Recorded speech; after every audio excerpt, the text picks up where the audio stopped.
and Nettie. How are you, Tanya? I am well, Nettie. How are you doing? Yeah, very good, very good. Well, we're actually up to episode 2, podcast 11, which is our last podcast for this series. So we've got an exciting new series starting next week. But We don't even know what the topics are yet. No, but we know We're just it's waiting for exciting. Spirit to tell us. We actually have had little hints, so assuming it goes what it is, it does sound pretty cool. But the last one is we had a small download of which we're calling the 4 C's. So Spirit actually gave us 4 C's that we're going to talk to. But before we get into, I just want to quickly recap on where we were from the major download. And also, Spirit is telling me that I need to give reference here to Mr. Anderson. So I don't know if anyone else is a Matrix fan or has seen The Matrix, but my husband and my son love The Matrix, so I'm aware of it. But there's a Mr. Anderson in The Matrix, and there's one of him and then there's millions of him, and he basically runs the collective consciousness in some way. So I think it's like a kind of hint to saying that we're all connected in a way, and this message that they're coming through for the 4 C's is something that is for everyone at this time at the moment. Sorry, I've got my son turning up and my my dog is barking in the background, but he'll get a pat soon and he'll be fine. Okay, so just in summary of where we are. So the initial download obviously had the triangle with the diet, mind, and body. And we talked about communication, we talked about the importance of touch, and we talked about listening and talking. And then also the other triangle, which was air, water, and sun. And then extremely importantly, the link going through was sleep. Okay, so anyone who's missed our podcast so far, that's what the last 11 or 10 weeks have been about. And so they've given us 4 C's that have come through, and they are choice, conditioning, consciousness, and change. And so I just want to talk a bit. I'm going to actually read out the way mostly the download came through. And then it'd be really cool, Tanya, to get kind of your perspective on what you think about it, and then also how that relates to us, if that makes sense. So we're doing it a little bit differently. So my part in all of this has been, I mean, I've received downloads, not as big as Nettie's, but my part has been the living example. Yay for you. You're welcome. Yay me. I think that was series 1 too. I think you've just been. So we're hoping series 3 doesn't have poor Tanya right being impacted, having more issues. No, I've just had a lot of life experiences. Yeah, and I think that this one here you'll relate to as well, and I definitely can see parts that relate to me, but I think that all of us listening will go, oh, that makes sense. And one of the things I find about what we've had so far is the simplicity of what we're actually getting. It's like it's almost play school logic, you know what I mean? But then when you go back to basics, is what they're sort of saying, is where we're meant to be. It's like we got too complicated and we started to forget all those simplicities because we made everything so complex, and we were trying to reach for these amazing things that didn't even exist, and benchmarks of everything. But basically they're like, no, come back to the core and come back to the main things. And if you do that, and you do that as a collective, then, you know, that's the pathway that we're all meant to be on. So right, one thing that they do say is it's simple but not easy. Like, it's simple concepts. That should be a bumper sticker. Right? We can have some swag, simple but not easy, but it's very true. Yeah. Where, you know, to make any sort of change in your life, it's a simple concept. It's like, oh, well, all I have to do is sleep more. It's like, okay, but then I have to calm my nervous system, and I have to make sure my diet's good, and I have to make sure my exercise is good. I have to make sure I'm dealing with my anxiety. I have to make sure that I deal with all of these different things on this scale in order to have it affect me being able to sleep better. So it's simple concepts, but I don't think that in actuality of putting them together is actually an easy task. So anyway, I love what Spirit had to say. So go ahead. And absolutely that leads on to where we're talking about. And I think that's why they've made this the 11th. And we talked about talking about something else because we got a download at the very start on the age relation, like the age and where you are physical and intuitive, which is super interesting, but we've really never covered that off properly. And we were, you know, Tanya was saying, should we be talking about this? But Spirit was very much on this is the 11th podcast, and they've waited to talk about this until now. And interestingly, it is because exactly what you said then. This is the kind of the how. Like we understand the simplicity of, you know, diet, mind, body, and all those things, but they're saying these are the steps to actually make those things. You know, it ends in change. It's like choice, conditioning, consciousness, and change. And it's like showing it's a hard process to get this done. It's also a choice to get this done, you know, to make changes. So so the choice they basically, I'm going to read off this, so apologies that I'm doing. I just don't want to make my words Spirit's words, although one of them I downloaded very fast, and by then I was struggling to get the words together, so it's going to sound a bit muddled, but we'll go with it. So choice, they said, the act of choosing plays a significant role in our individual life path. Your life carries an abundance of choices in everything you do, creating a complex map to achieve our life purposes. Although your destiny is ordained, your path is not. Your intuitive and physical will constantly assist and guide you in your choices if you choose to listen. That's it. Now, I find this really interesting because I was told about, I don't know, maybe 2 months ago, I got like these sort of little one-liners, and it was the purpose of life is choice. And that was it. And I was like, oh. And then I started to I was walking and I got to the end of the path and I thought, will I go into the shed or will I go down here? And I was like, oh, there's a choice.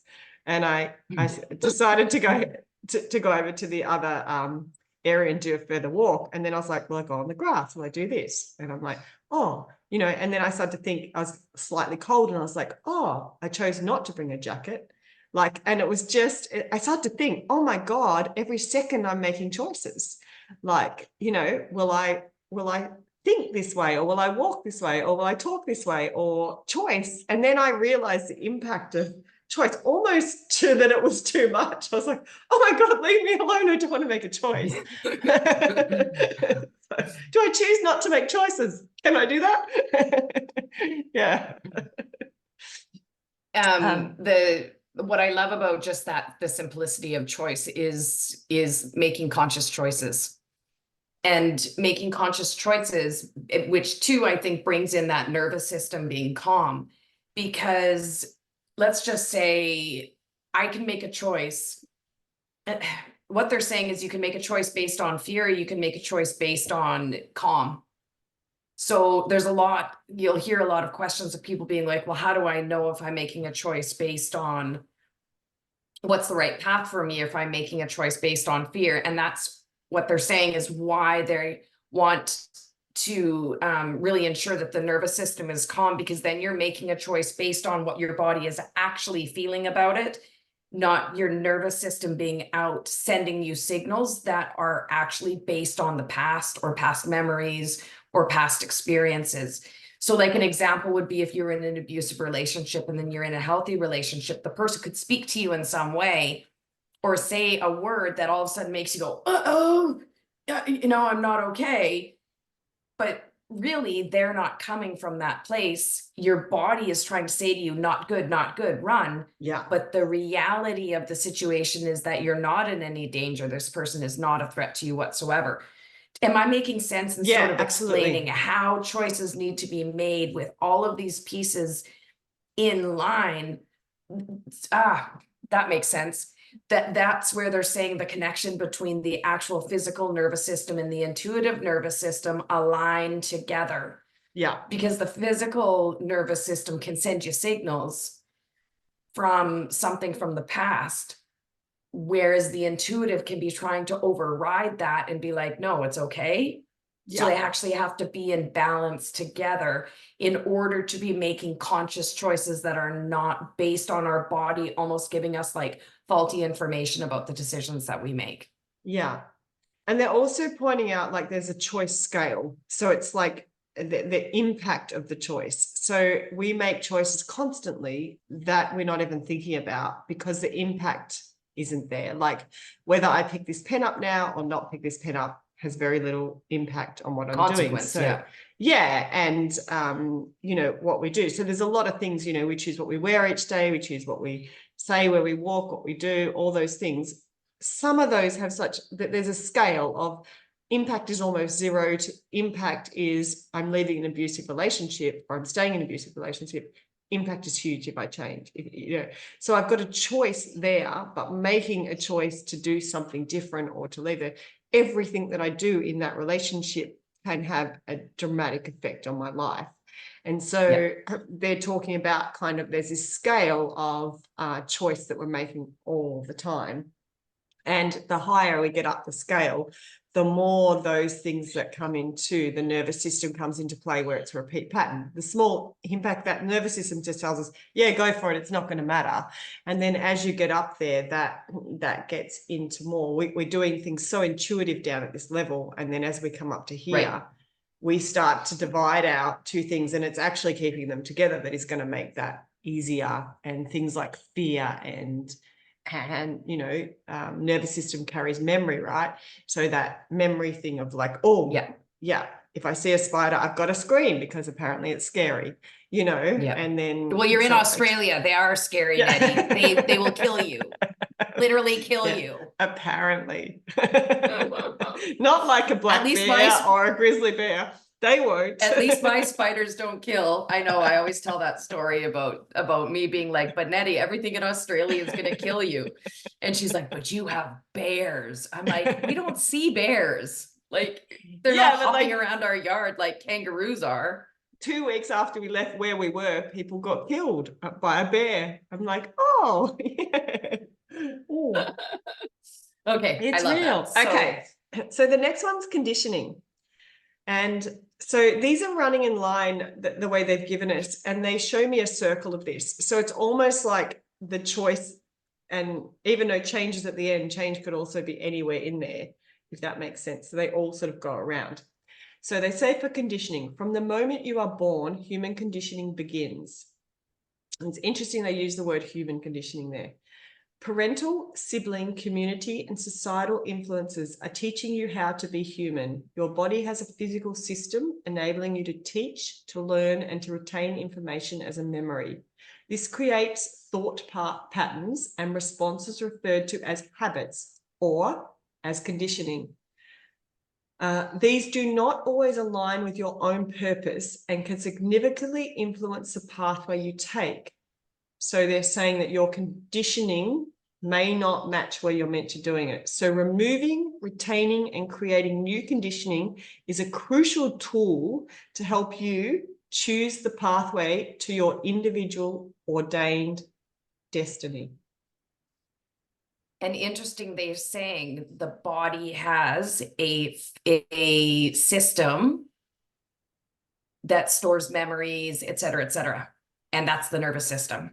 I know. And when I reread this, right, and you had mentioned the nervous system, I was just like, I didn't see that as a nervous system, which now is it's so like simple. It's like everything. It's like, oh, okay, how stupid was I? But yeah. And I also find in both of those, they use the word ordained destiny, which is interesting because we've talked about that back in the start, was like our destiny is actually already, mostly they're saying in most cases it's already you can make a choice that you go off that and then you got to start again, but is thing, and it's the pathway. It's like, how hard are we going to get there? How long is it? Are we doing the long slow easy road, or are we doing the fast climb, or what are we doing?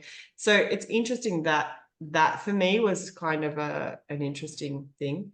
But also the fact of I started to think about the people around me and what they say and what they do, and then also think about other people. Like I know someone, I was talking to Tanya about this just before we got on, that tells a lot of lies. And then I had got a message from that person's family about why they did that. And when they were a young child, they would return. Their father was away a lot, like working long hours. And when their father would come back in to get attention from the other siblings, you had to have something of value to say. And so you would, this child would make things up and not necessarily tell a full lie, but make the story bigger than it would be, or more interesting, or if dad started to lose attention, would just add things.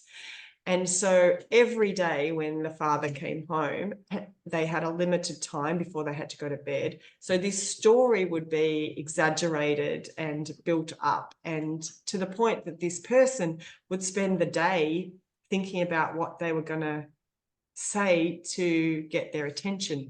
And due to the sex that they were compared to their siblings, the father related more to the other siblings, and yet this person also felt that they're a bit trapped in their own body, that they wanted to be the other sex, but it was not okay to be at that age. And so therefore they started to get this pattern, and the father would sort of feed that behavior with, even though he knew it wasn't true, he would listen and say, that's wonderful, that's great, tell me more. And so this conditioning has come to this person who is now an adult, and it's very hard for them to even recognize that they're doing this anymore. It's become a learnt behavior, and the next step is consciousness, but until they're actually conscious of it themselves, they're not going to get it. And how do you change a behavior that has been in use, for 20 years or 30 years or 50 years, or for some people 70 years? Like, how do you change that taught memory behavior that is like, and maybe Elise spoke about that last week on the interview that we did with her. That's actually some of the stuff they do with the work she does, is actually trying to get your habit to become not a habit anymore. Yeah. And like what you're talking about to me is this person actually having a very core attachment wound to a male figure, which Spirit's kind of showing me the connection, because I know sort of the players in it, that's how that person knows to speak to males to get what she needs to get her needs met.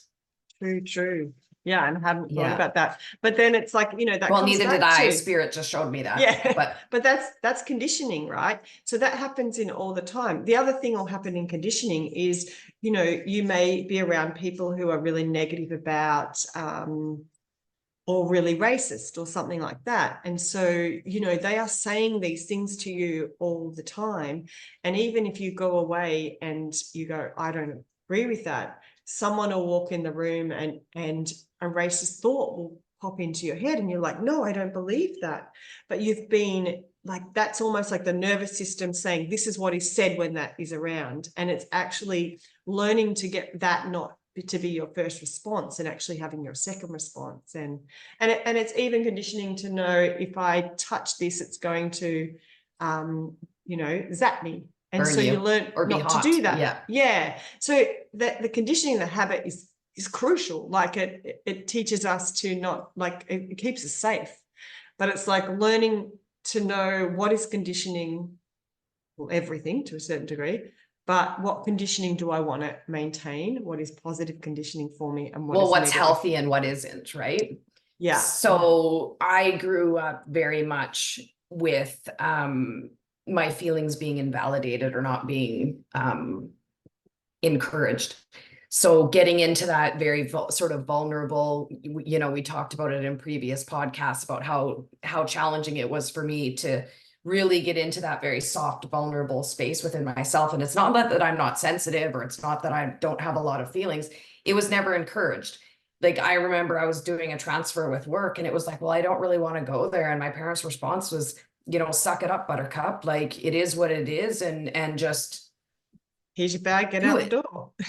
Yeah, so I did a whole lot of like feeling stuffing.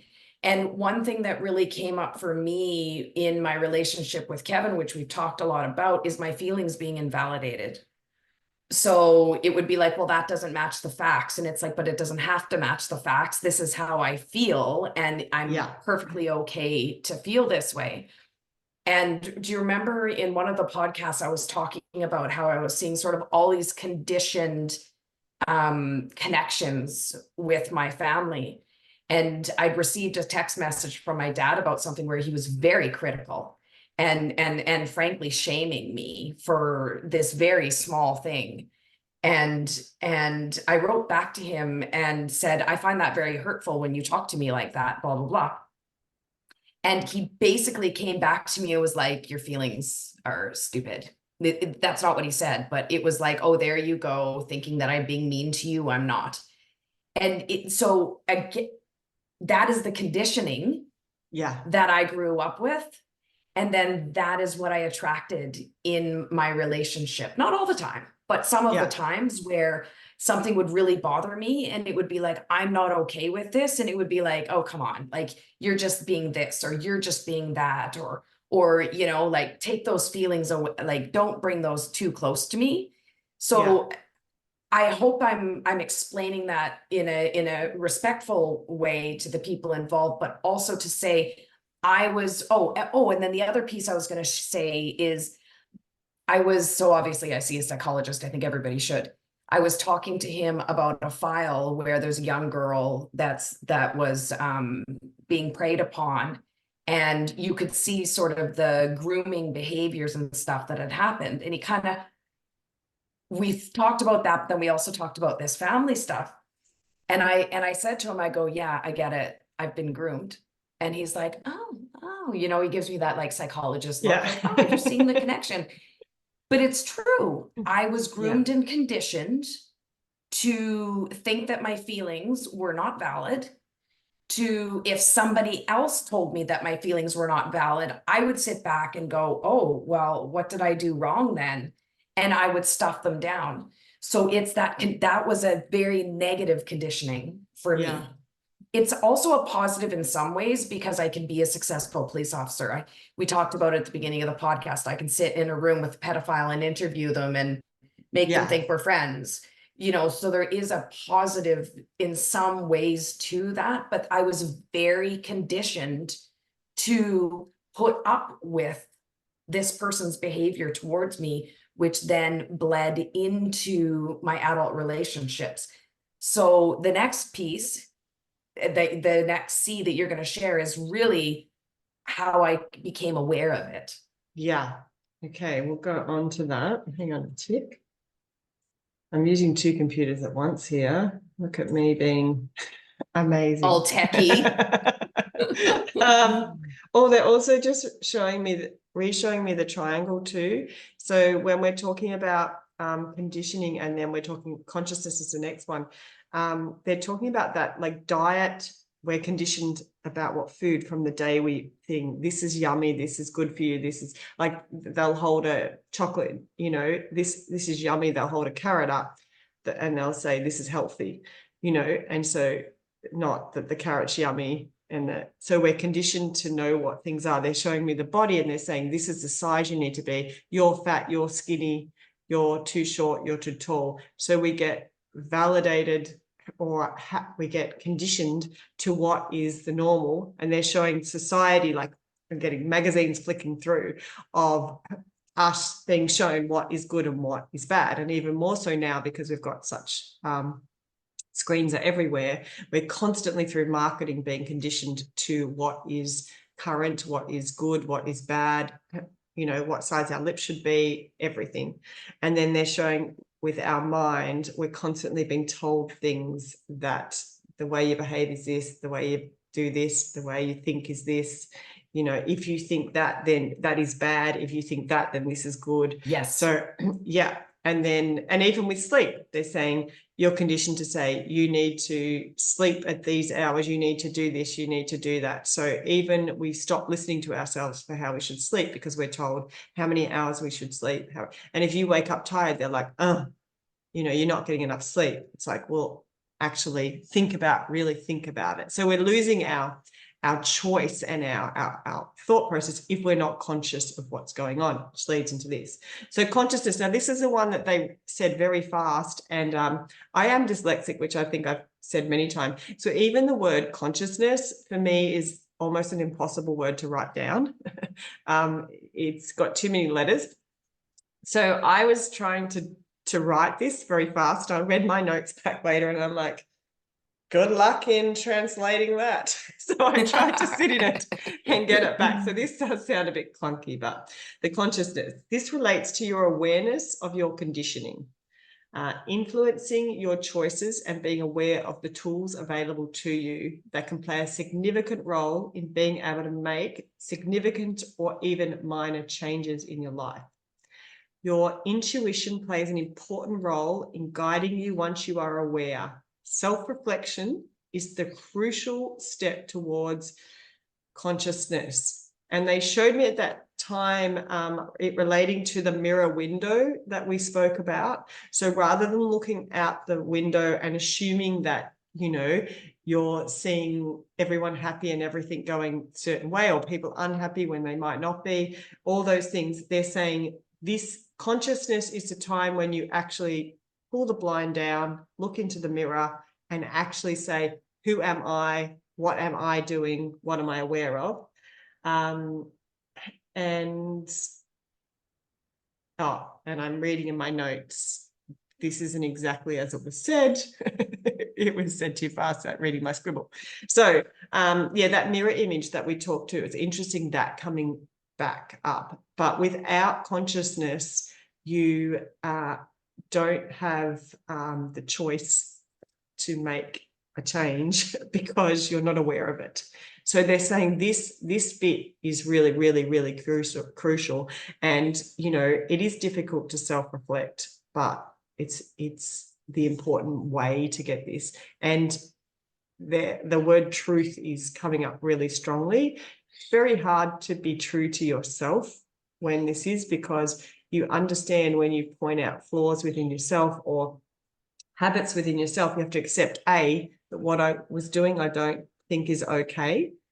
And I don't want to be on this path anymore. But if you do that, then you're opening up a whole thing, like almost opening a window to the other side of another life for yourself, going, have I got the energy or have I got the time to actually be aware and make a change positively rather than just self-reflect so negatively?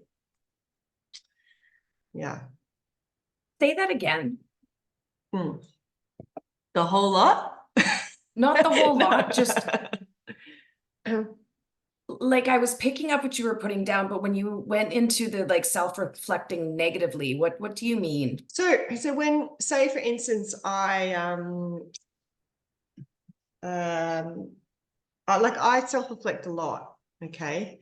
And so I might pick up something that I am a bit short when I'm tired, when my family come home.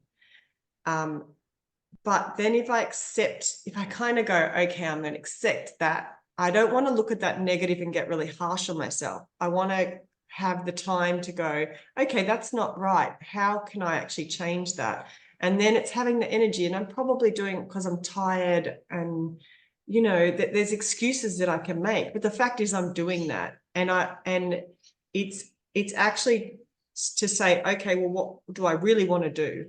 I want them to come in, and I don't want to be short and sharp when I do it. So I have to find a solution to do that, rather than being negative on myself, just going, oh, I'm such a bitch when they come home. I'm like this, I'm like that. I don't know why I'm like that, because that's getting nowhere. That negativity gets me nowhere. So you've almost got to do it at a time where you self-reflect, and then rather than go to the negative, you go to the positive, and you say, okay. And so my husband will walk in the door, and I just say, I'm super tired today and I feel like I'm going to be snappy. So maybe you give me 10 minutes just to breathe before I do that. Otherwise I'll be snappy. And then he goes, oh, great. Like I'm tired too. I'm going to go and have a shower and I'll come out. And then you sit together and, it's nice. But to make that self-awareness and then not to be negative about yourself and to be go, okay, I accept I do that. Here's my positive path forward. That takes a lot of energy and a lot of, you know, like I go, woe is me. Being aware. Yeah. Yeah. Yeah. But then not just be negative, harsh on yourself and then just keep doing it, you know. Like, so I think that's really important is you have that moment, and I'll just use your example where you're like, okay, I'm ready to snap, as you know, they're walking in the house, and then you take that minute and you go, okay, and you have kindness and compassion for yourself going, well, Nettie, obviously you're exhausted. Like you've been going since 6 o'clock this morning and you only got 4 hours of sleep last night. So you can have that awareness and the kindness towards yourself. And then you can do something about it, as you said, and have that conversation. Yeah. Right? Well, you've got multiple choices. You realize that the choice isn't just to snap. But that would be being unconscious. If you just went and snapped, you wouldn't be being conscious. The conscious part is, and the higher thought ability is in that moment to be able to self-reflect what's really happening for me right now. And how do I, you know, make a healthy choice from there without beating the crap out of myself? Yeah.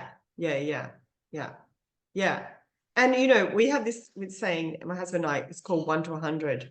And if often when I self-reflect, like he'll say, oh, you know, like just to put this out there, I'm a very calm person and very empathetic. And so if I harm anyone in any way, like if I broke someone's glass in their house, I'd feel so bad about it. I'm at to the point where I'm like, it's just a glass, move on.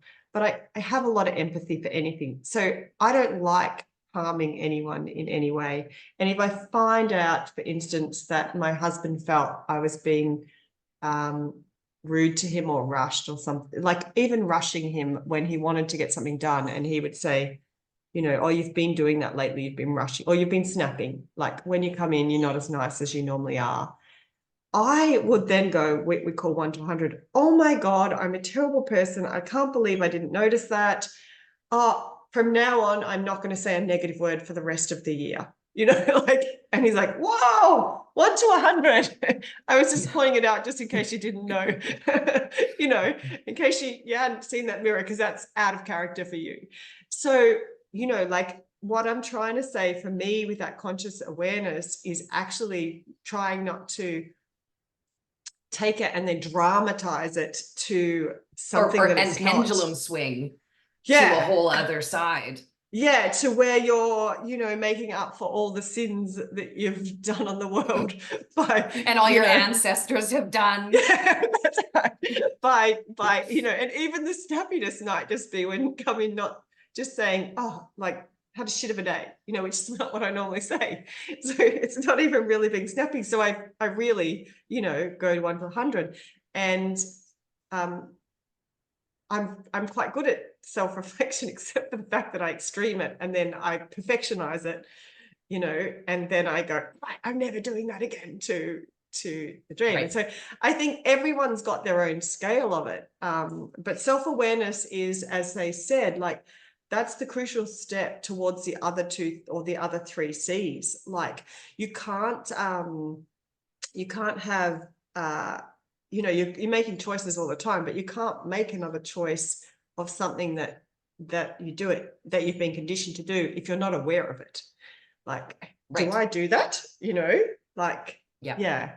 You need to be very clear and aware of where you're coming from too, because I think sometimes as surface behavior, and it goes back to, remember my gym analogy, the person going to the gym because they love their body, or the person going to the gym because they're punishing their body because they ate ice cream the night before. And both of the actions look the same, but what's actually coming behind it is different. So the ability to be conscious enough to know yourself very well for where you're coming from. Yeah. And you know, that's a great one, because you know, in some ways you're going to the, you know, there's the one person going to the gym because they're conditioned to think that they have to look like something, right? So that comes really Yes. strongly back into and their choice is to go and try and look like that person, whereas the other person is aware that that marketing thing is actually not good, but they still want to be healthy. So they're going to the gym with their own mind and their own body and their own saying, what do I want out of this? I don't want to, you know, I mean, you can choose to be the magazine. That's also a choice.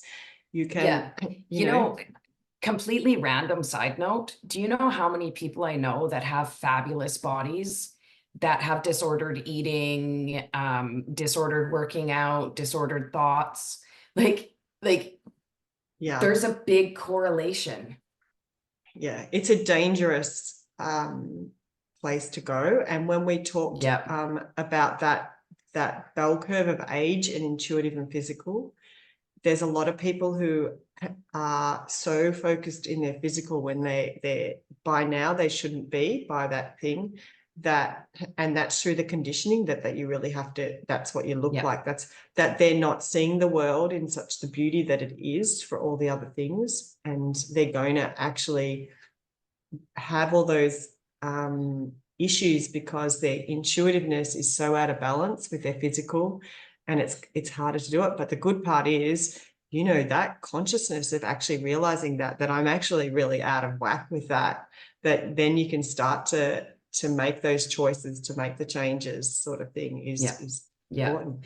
So our last C, and then if I can just say the consciousness piece, just back to my example about the invalidating my feelings,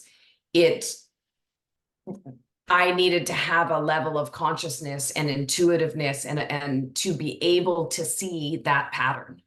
That I was continuing to be in a pattern with people that completely invalidated my feminine experience. I remember you spoke on a podcast a few episodes ago, that you said when you went home, you had like an awareness of like that's seeing exactly what I'm talking about. And having that feeling of seeing it from almost above, where you're looking down on your own mirror and going, oh wow. Finally we're putting the pieces together. Yay. And I think, you know, people shouldn't be harsh on themselves for that either, because I think with criticism comes harshness, because maybe the timing in your life now was where you are meant to have those aha moments, you know, like where you were equipped and ready to actually in a position to use that knowledge in a positive way. True. Because, you know, your life is really just a learning for all of us.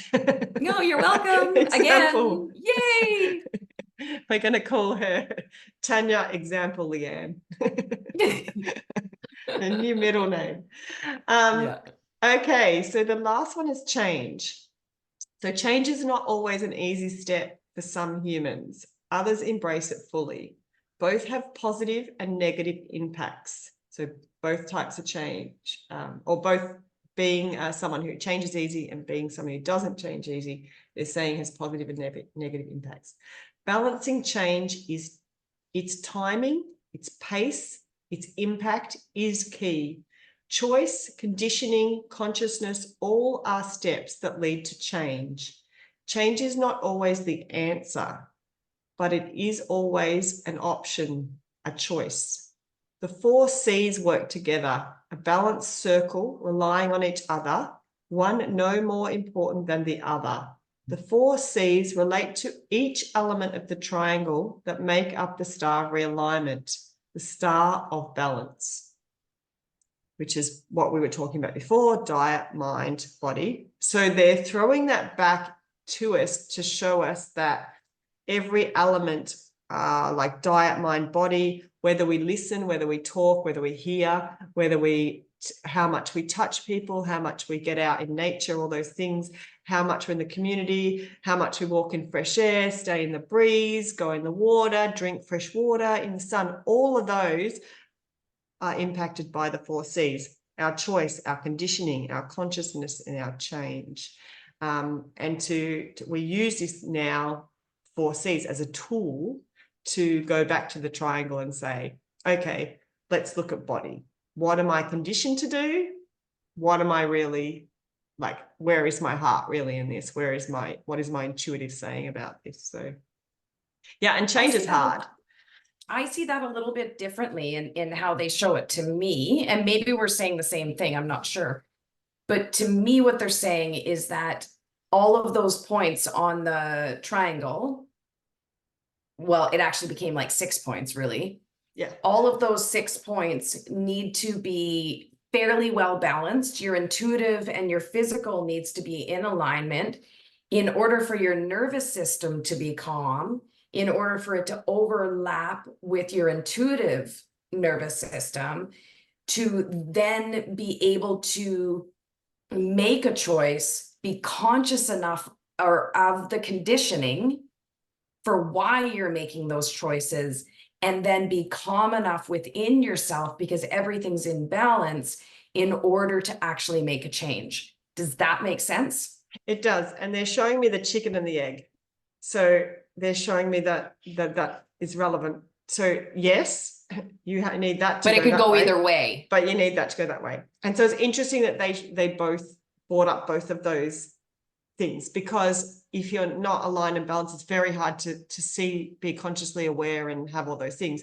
But also you can't change the triangle unless you are consciously aware and make changes and things like that. So they're saying they both rely on each other.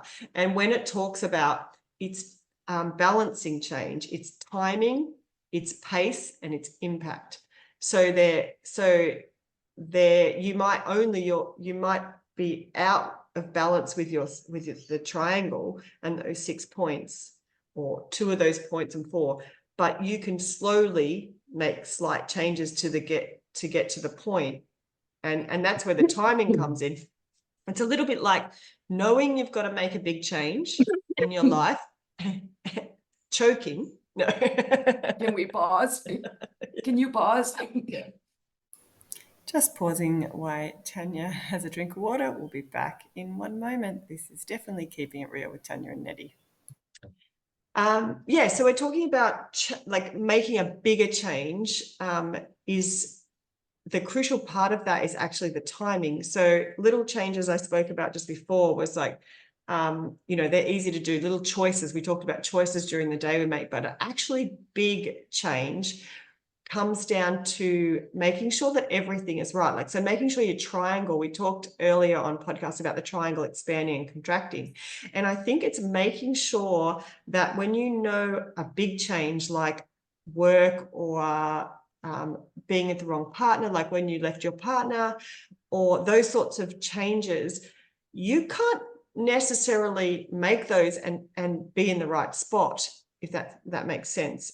So what they're trying to say is that the timing becomes crucial, because you might identify it. So you might be consciously aware that I am in the wrong relationship. You've made choices to try and change it. You're understanding that it needs to be done, but you're not ready to make the change. So you go and put things in place so that you start looking at everything else in your life and you go, okay, I want to make this change in the next month or the next 3 months or the next year, whatever it is. And you start to put those things in place to make that change, so that when you leap off the cliff and make the change, you're landing in a pile of pillows rather than like the edge of a cliff. And that's not to say that won't happen. Your partner might have left you before you left him, or you might get fired from a job, and it's just like, so it's going to be times in your life where you're just, bad luck, you've fallen off the cliff. Pivot. You have to pivot. Yeah. But where you can, the impact of the 4 C's, because they work so well together, is, doing that. And in your case, it's interesting actually, because you could see, so you are consciously aware that you're in the wrong relationship. I assume you knew there were some patterns and things are there. You made a choice to try and make it work. It didn't. So you made the choice to leave.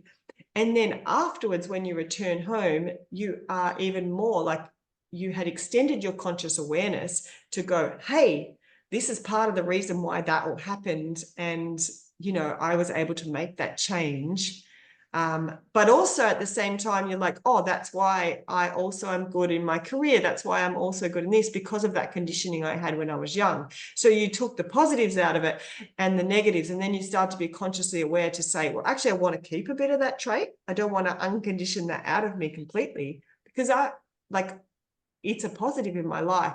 And it's then trying to actually mold through and not just change something like that. And, And not do that pendulum swing. yeah, that's right. Not doing my 1 to 100. By the way, the 1 to 100, my husband doesn't do that. So that's 100% on me. I think maybe once in his life he's done 1 to 100, but it's my well, Andy's pretty chill. Andy's yeah, pretty chill. He's very chill. And then the other piece to sort of tack onto that for me was, the ending of the relationship. And I talked a lot about, having crackers and blue cheese and a glass of whiskey at night. And that's just where I was at. So I was easy on myself about that. But, moving forward, during this time, I've recognized that, I'm having gluten issues. We talked about that in the last podcast. And then it's time to make a change. So I had to be conscious of it, but I also had to be in a space where my star was expanded more in order for me to implement that change. Because if my star was small, where I'm just doing what I can to get through the day because I'm struggling, it's not really the time for me to be able to implement solid, long-lasting change. Yeah. So now moving forward, I'm eating, I don't know if I shared it, but I was anemic. My iron was really low. So I just got an iron infusion but my stomach is still bothering me. So it's like, okay, now I have the wherewithal. I have the strength. My star is expanding. I'm feeling good physically. I'm feeling good intuitively. Now it's time for me to really focus on my diet and be eating very, very clean until I can sort of figure out what it is that's really triggering my gut.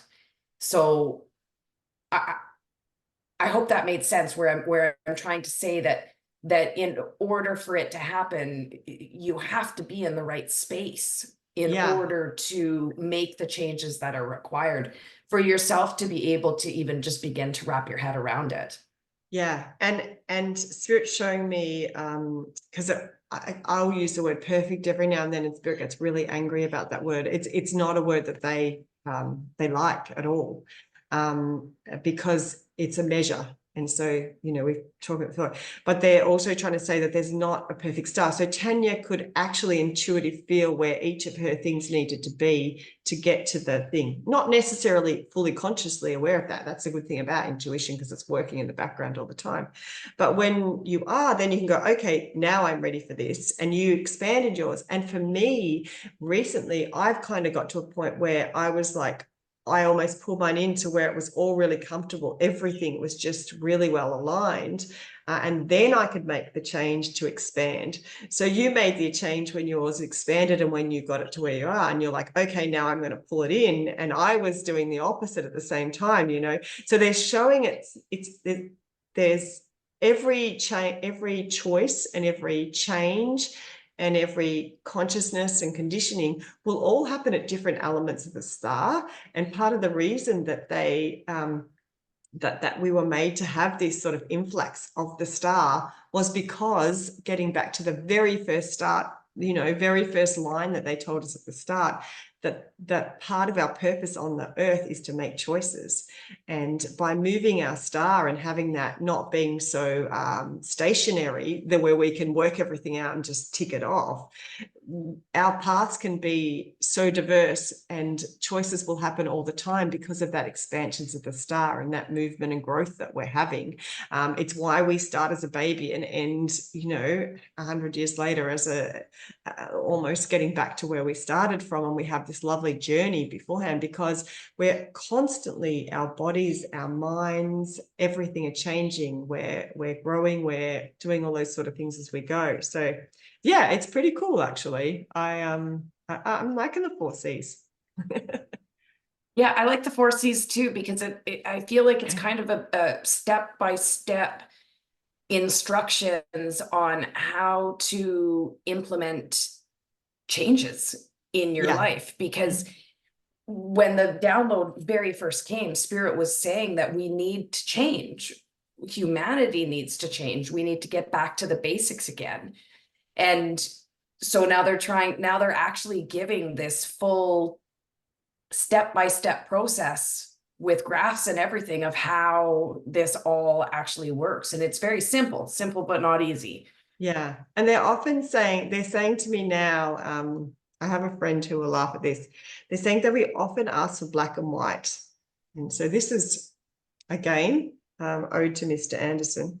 The black and white, we keep saying, oh, just tell me, like, give it to me, give me the path, give me the thing. But choice is such a human gift. It's our purpose.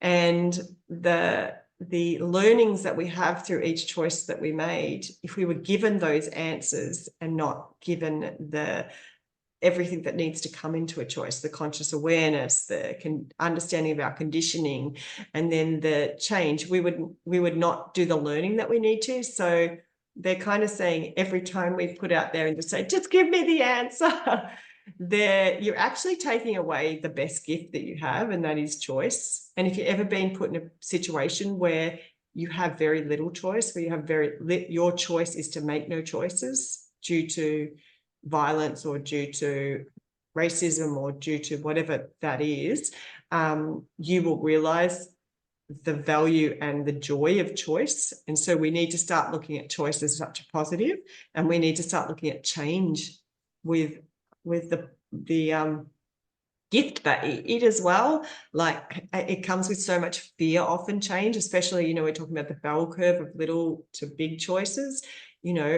choice and change, actually, you can see how they're so integrated.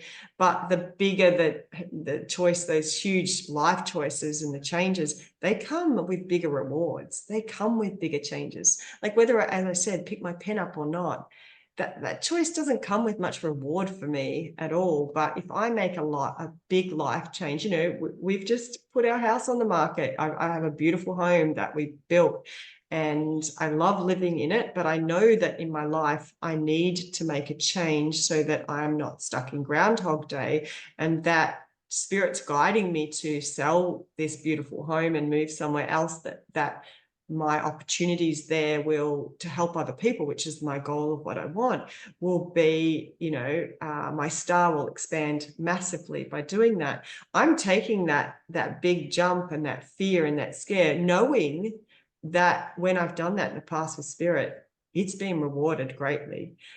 Also knowing that even if it's a hard road, and I'm living in a shed on a bush block without a bathroom, that there will be, even the rocky roads will end with such reward for me. And so I look at these and I think I do this all the time.